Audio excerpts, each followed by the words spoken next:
I worked 2 jobs to put my wife through law school. She passed the bar, changed her last name, and served me divorce papers. So I served something colder, in front of everyone. I'm Jordan, 35, male, and I don't know what I'm doing anymore. I'm sitting in my car in a Walmart parking lot right now. I haven't gone inside. Just sitting here with my hands on the wheel like I'm still deciding whether to drive into the night or go buy toothpaste. My jaw's tight.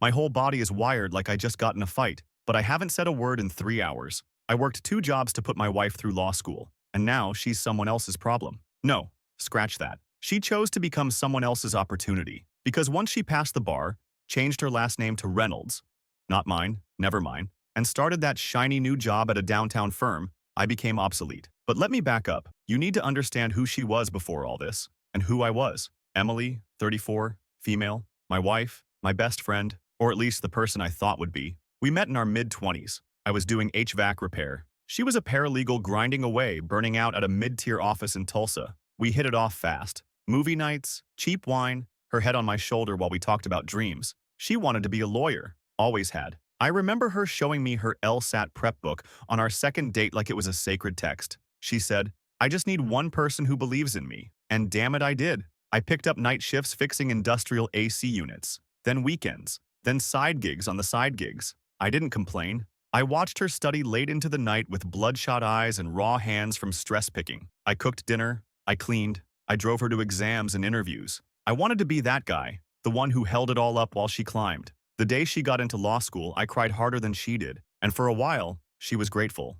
Not over the top, just those quiet gestures, the way she'd bring me coffee in the mornings, or the way she'd lean on me after bad classes. We used to share a crappy little apartment above a laundromat that smelled like burnt lint and detergent, but it was ours. We made it work. But things changed after year 2. She started staying on campus more, said she needed library space and group study. Okay, I believed her. Then came the networking events, the mixers, the new wardrobe she swore she got on discount. Then the weird little comments started. "You wouldn't get it, Jordan. It's a legal thing. You know, I envy how simple your world is sometimes." She used to say I was her rock, but lately, I started to feel like her anchor, like I was weighing her down. The last year of law school, I barely saw her. She moved into a classmate's place to focus, said it would help her study better. I knew something was off, but I let her go. I figured I was supporting her dreams, even if it meant being lonely for a while. When she passed the bar, I took her out to this steakhouse she'd always wanted to try. Dropped $200 I didn't have. She smiled all night, kissed my cheek, thanked me for everything. 2 weeks later, she came home, dropped a manila envelope on the counter and said, "You'll want to read this. Divorce papers. No fight, no explanation, just served." You think you know someone, but that was just the beginning. I didn't sign the papers. Not right away. I couldn't. I just sat there staring at them, this neat little stack of betrayal printed on crisp white paper. It even had her new email on it, emily.reynoldsblakehartlaw.com. Reynolds. Like I never existed. I called her. Once. She didn't pick up. Sent a text that said, "This is better for both of us. Please respect my decision." Better? For who? Because I sure as hell wasn't better. I was gutted. I didn't eat for 3 days. I kept going to work because what else was I going to do? Bills don't stop just because your wife decides you're not ambitious enough to stand next to her anymore. But it wasn't just the papers. It was the method, the coldness. She didn't even sit down with me. No tears. No, "I'm sorry, this is hard." She just handed it off like a damn memo at a board meeting and walked out with her little leather tote bag like I was a client she was done representing. You don't spend 8 years building a life with someone and end it like a spreadsheet error. I finally got a hold of her a week later. She met me at a coffee shop downtown, all business casual and dead in the eyes. No ring, no warmth, just waiting for me to give up and sign. I said, "Was there someone else?" She didn't even flinch. Not that it matters now. That told me everything. I told her I deserved more than this, that I gave up everything so she could chase that degree. She looked out the window and said, "Jordan, I didn't ask you to." That sentence, that cold, casual detonation, like all those nights I held her while she sobbed over finals, all the debt I swallowed, all the time we lost, none of it counted because I offered it willingly. She said she'd already moved on. She was seeing someone who understands her goals. His name's Carter, some junior partner at her firm. Drives a Tesla. I Googled him later. His LinkedIn photo looks like the kind of guy who smiles at funerals and sells bad advice for a living. So I signed the papers. Took the pen right there in that cafe and scribbled my name like I was signing away a defective appliance. She looked relieved, like a weight had lifted. That hurt more than anything. Then she said, "I'd appreciate it if we could keep this civil. Maybe even be friends someday." Friends. Like I'm supposed to cheer from the sidelines while she builds a life I was supposed to be part of. You want to know the kicker? 2 days after I signed, she posted a photo on LinkedIn. One of those empowered woman shots with her and Carter at some firm event. Caption said, "Surround yourself with people who elevate you." I gave her everything I had, and she stepped on it like a rung on her damn ladder. But if she thought that was the end, just some neat little sign-and-go situation, she didn't know me as well as she thought, because I wasn't done, not even close. It started with the wedding photo. I found it buried in a drawer while looking for batteries, of all things. It was from our anniversary trip to Colorado. She was in that maroon sweater I always loved, laughing at something I'd said, and I was kissing her temple like I actually meant forever. I held that photo in my hands for a long time. My thumb rubbed over the corner like it could wipe the memory away. Then I ripped it straight down the middle, not out of anger, not then, more like acknowledgement, like closing a casket before the burial. Because Emily was gone, and the woman in that photo wasn't coming back. But I wasn't grieving anymore. I was remembering. And memory's a dangerous thing when it stops being kind. That photo went in the trash, right on top of the RSVP cards I'd designed for her graduation party. Cards I'd hand-cut and hole-punched myself while she was too busy studying with Carter to come home for dinner. Funny how much of my life had become invisible. The meals, the laundry, the nights I stayed up rechecking her tuition bills to make sure she didn't miss a deadline. All that quiet, unpaid labor. That's what love was supposed to be, right? Silent support, unseen sacrifice. She didn't just take me for granted. She erased me. So I started remembering everything. I remembered that time she told her friends I was just doing HVAC while she chased real goals. The night she didn't come home until 2 a.m. and said the study group lost track of time. The coldness in her voice the first time I asked if she still loved me, and she said, "Of course I care about you. Not I love you. Just care." Like I was a dog she forgot to feed. But here's the thing. I know how to build. I fix things. I know pressure, temperature, thresholds. What happens when a system's been strained too long without release? I also know how to break things just as clean. So I didn't scream. I didn't beg. I didn't key her car or post cryptic messages on Facebook. I waited. I bided my time like a man quietly preparing for winter. And then the invitation arrived. Hand-delivered, glossy cardstock, gold embossed. Blake, Hart & Reynolds presents Our Rising Stars, an evening of celebration. Emily was one of the rising stars. Featured speaker. Carter was presenting her award. It was all right there, in the envelope, the venue, the time, the guest list. She sent me one, not out of kindness, out of arrogance, out of that same smug pride that made her think I'd disappear quietly and clap for her from the shadows. Nah, that's when I started planning the coldest thing I've ever done in my life, and it would all unfold in front of everyone. Because if she wanted a public ending, she was damn well going to get one. I showed up alone, not because I didn't have anyone to bring, but because walking in by myself felt right, symbolic even. Like a ghost crashing the wedding of the woman who buried him. The event was exactly what I expected. Pretentious.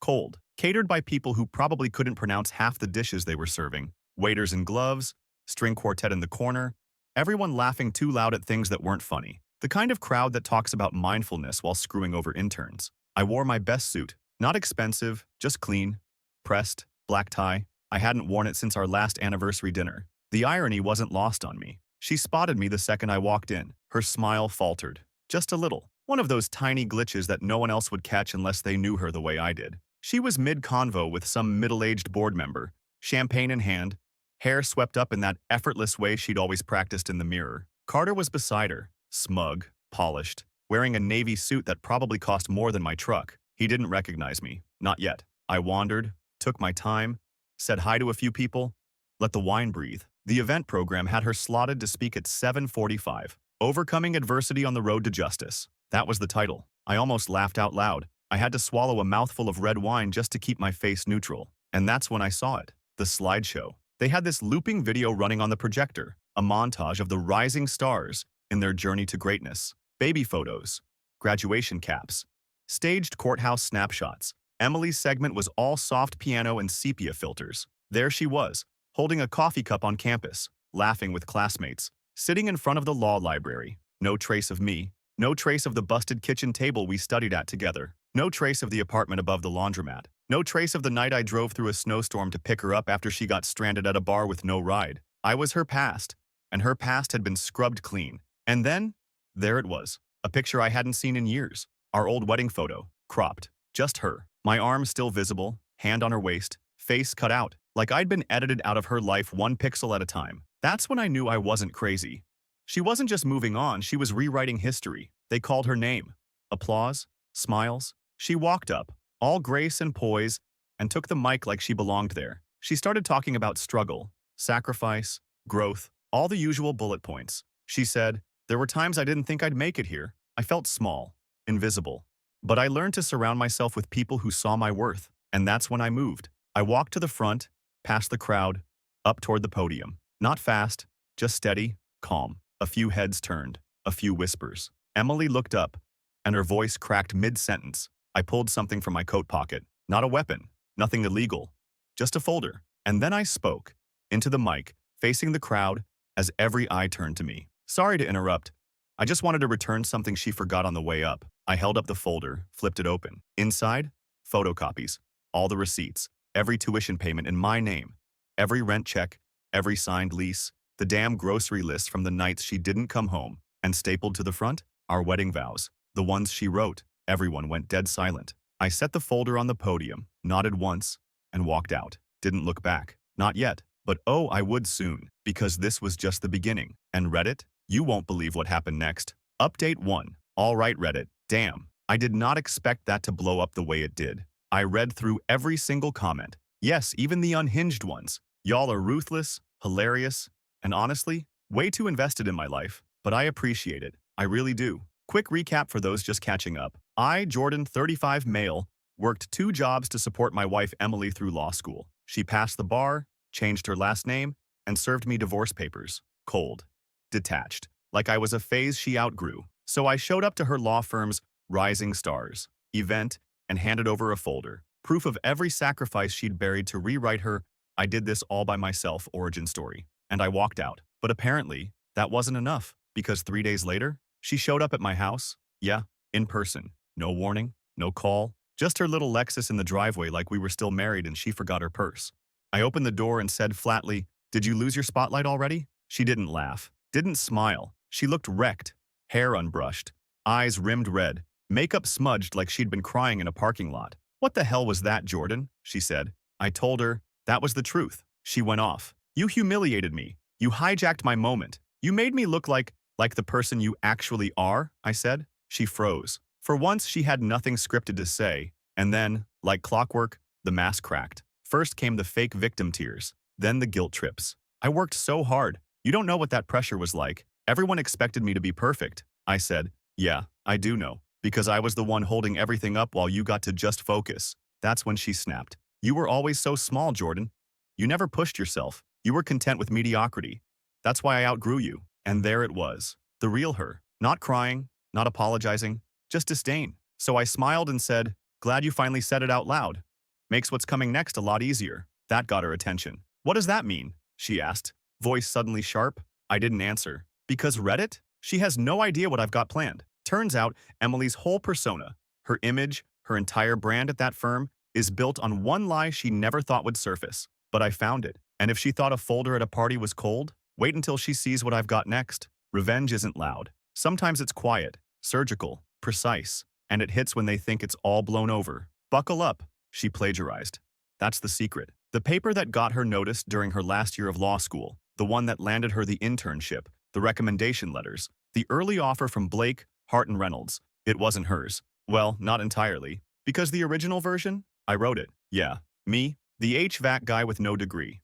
The simple one who never pushed himself. Back then, she had a legal writing class that was kicking her ass. She came home in tears 2 nights before the deadline, pacing around our shoebox apartment, ranting about how she couldn't afford to fail, how this paper was the difference between making the law review or getting passed over. I remember her saying, "It's just too much. I can't do this right now." So I stayed up with her, Googled citations, read through legal briefs, helped her map out a structure. I didn't write the whole thing, but I guided it. I helped shape every paragraph, rewrote chunks while she snored beside me on the couch. I even named the damn thing, Precedent and Power, How Bias Persists in Judicial Language. She got an A+. 2 years later, I saw that same title again, on the firm's website, under her name, in a post where she was listed as a thought leader on justice reform, and in the fine print, republished from Law Review Quarterly, with author's permission. I felt sick. I double-checked the dates. The Law Review issue, printed months after she left school. That paper followed her, got passed around, boosted her name, built her reputation. She never once mentioned me. And if she had just left me there, I might have let it go. But now, after that little scene at my door, calling me small, no. So here's what I did. I contacted the law school. I posed as a researcher, said I was doing a project on student-authored works and wanted to confirm the original submission date of her article. They sent me back the digital record, complete with metadata, including authorship edits. Guess whose name was attached to half the revisions? Mine. Because the dumbass forgot we were logged into our shared Google account that night. Every single tracked edit, time-stamped, from my email, my IP address. Then I contacted Law Review Quarterly. I told them I believed a submission had been improperly credited. Attached the school records, the IP data, and 3 versions of the draft, one of which still had my full name in the title header. Rookie mistake, Em. She forgot to scrub the document history. I didn't threaten.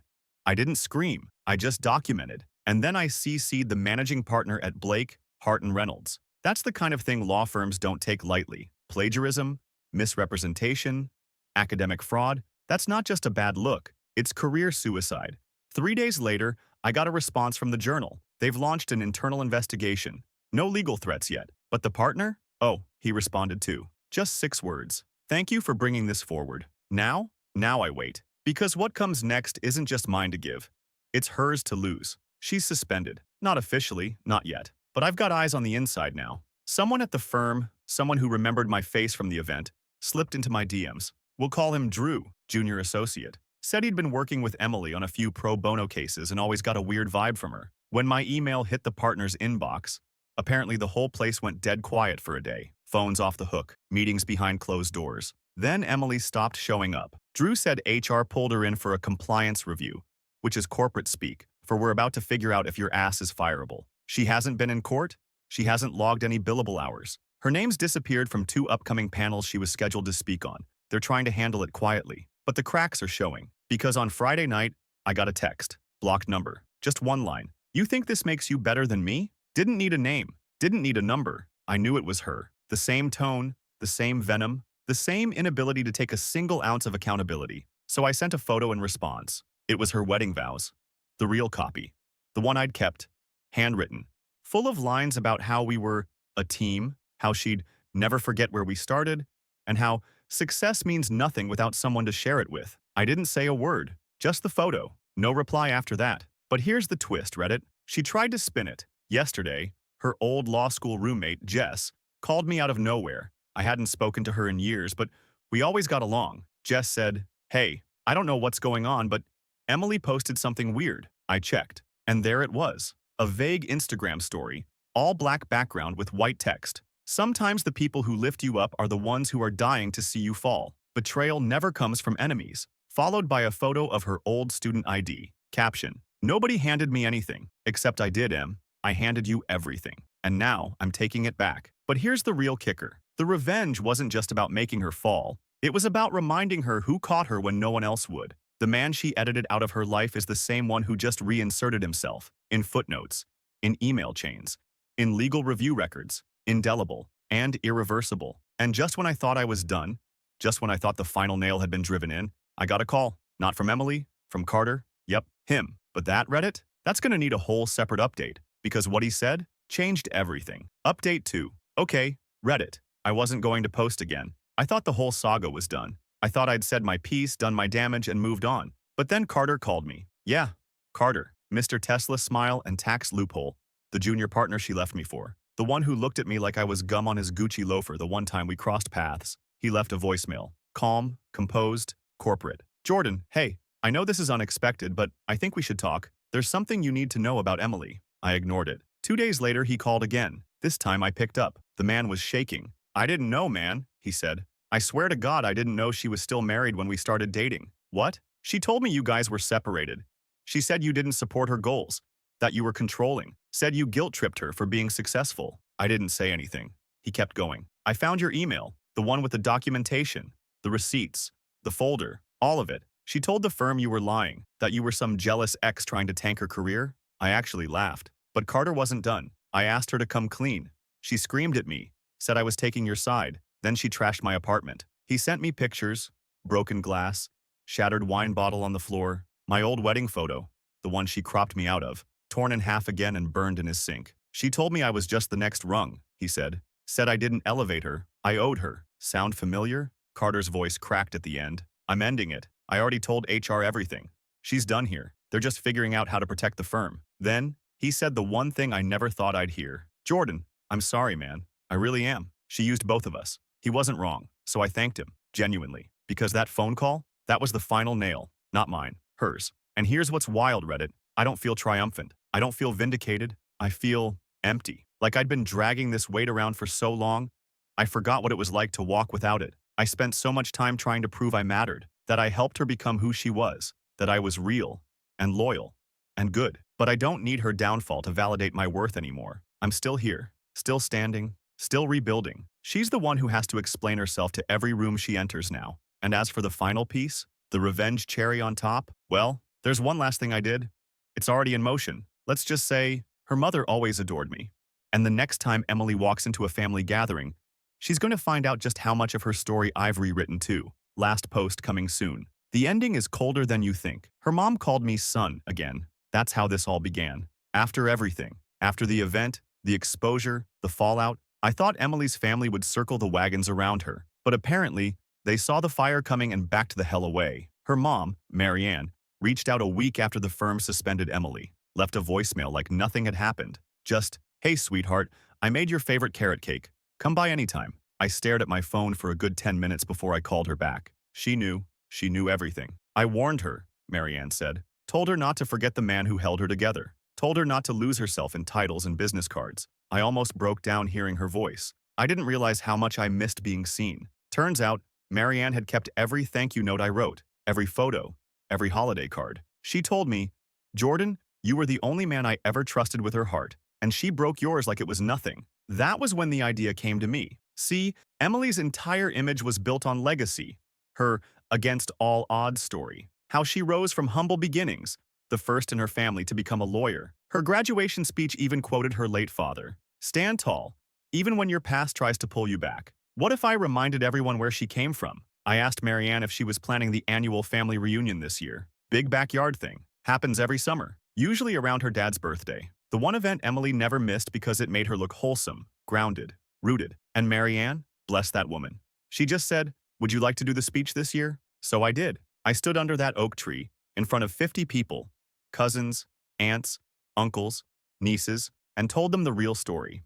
How Emily and I started with nothing. How we shared meals from gas station microwaves and studied with borrowed textbooks and worked 70-hour weeks to build a future. How she promised we were in it together, until the second she wasn't. I didn't name names, but I didn't need to, because when Emily showed up, late, sunglasses on, like she was walking a red carpet, she found me already at the mic. And the folder? I held it up again. Sometimes, I said, people forget who helped build the stage they're standing on. And then I handed the folder, not to her, to Maryanne. Family should remember. Maryanne hugged me, kissed my cheek, looked Emily in the eye and said, you should sit down now. Emily didn't. She turned around, stormed off. No goodbyes, no explanations, just silence. The one sound she never learned to respect. And me? I stayed. I ate my carrot cake, played catch with her nephew, took photos with relatives I hadn't seen in years. Because they knew. She lost her name. I reclaimed my place, and she'll never get that stage back. It's quiet now. Not the hollow, aching kind of quiet from before. Not the silence of an empty apartment after someone leaves. This is different. This is peace. The kind that comes after a storm rips through your life and all that's left is you, standing in the wreckage, breathing, still alive, still you. It's been a month since the reunion. Since I stood under that oak tree and burned the last bridge Emily thought she could walk across to rewrite her story. A month since Maryanne, her own mother, looked her in the eye and chose me. Not because I asked her to, because I deserved it. Emily hasn't tried to contact me again. No texts, no calls, just the occasional Instagram story drenched in performative sadness. One was a black and white photo of a sunset with the caption, "Sometimes the lesson is the loss." She still doesn't get it. This wasn't about a breakup. It wasn't even about revenge. It was about recognition.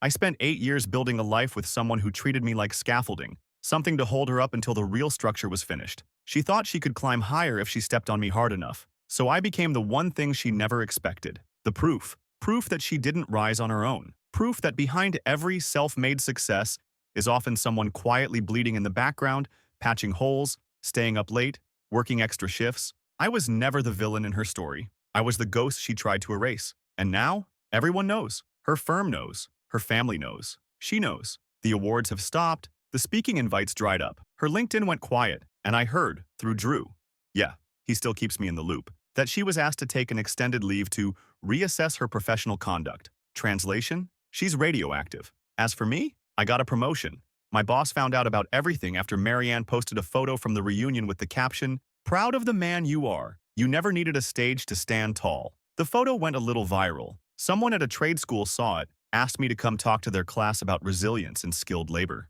So last week, I stood in a room full of 20-year-olds learning HVAC and plumbing and welding. Real work. Work that doesn't always get applause. And I told them this: don't let anyone shame you for building things with your hands. The world needs us. And sometimes, the ones who look down on you, they're standing on floors you laid. When I finished, one of the kids, tattoos up both arms, calloused hands, asked if I ever regretted helping someone who didn't appreciate it. I thought about that for a minute. No, I said, because helping someone says something about you. How they repay it says everything about them. So, Reddit, I'm not bitter. I'm not broken. I'm free. And somewhere out there, Emily's still trying to figure out how her perfect story fell apart. Maybe one day she'll realize I didn't ruin her. She wrote the ending herself. I just made sure everyone read it.